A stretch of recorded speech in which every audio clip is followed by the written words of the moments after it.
एक बार रूस के प्रसिद्ध लेखक लियो टॉल्स्टॉय को अपना कामकाज देखने के लिए एक निजी सहायक की ज़रूरत पड़ी।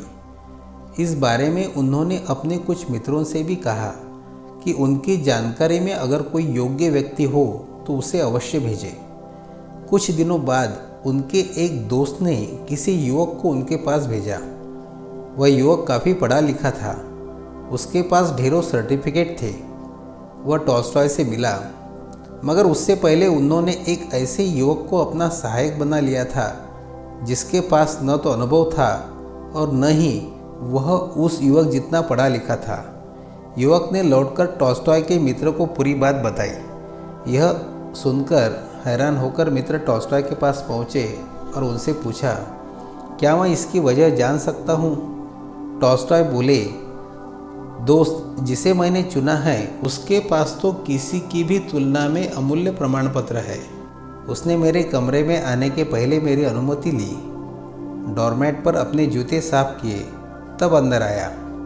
उसके कपड़े साधारण लेकिन साफ सुथरे थे। मैंने उससे जो सवाल किए उसने बिना घुमाए फिराए उसके संक्षिप्त उत्तर दिए। उसने कोई अनुनय विनय नहीं की, न ही वह किसी की सिफारिश लाया था। अधिक पढ़ा लिखा न होते हुए भी उसे अपनी योग्यता पर विश्वास था।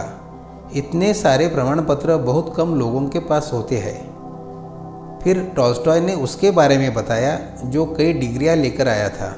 टॉल्स्टॉय ने कहा, तुमने जिस व्यक्ति को भेजा था वह सीधा ही मेरे कमरे में चला आया, बिना आज्ञा लिए कुर्सी पर बैठ गया और अपनी योग्यता बताने के स्थान पर तुमसे परिचय के विषय में बताने लगा।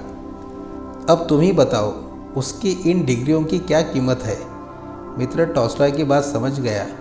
वह भी वास्तविक प्रमाण पत्र यानी आचरण का महत्व जान चुका था।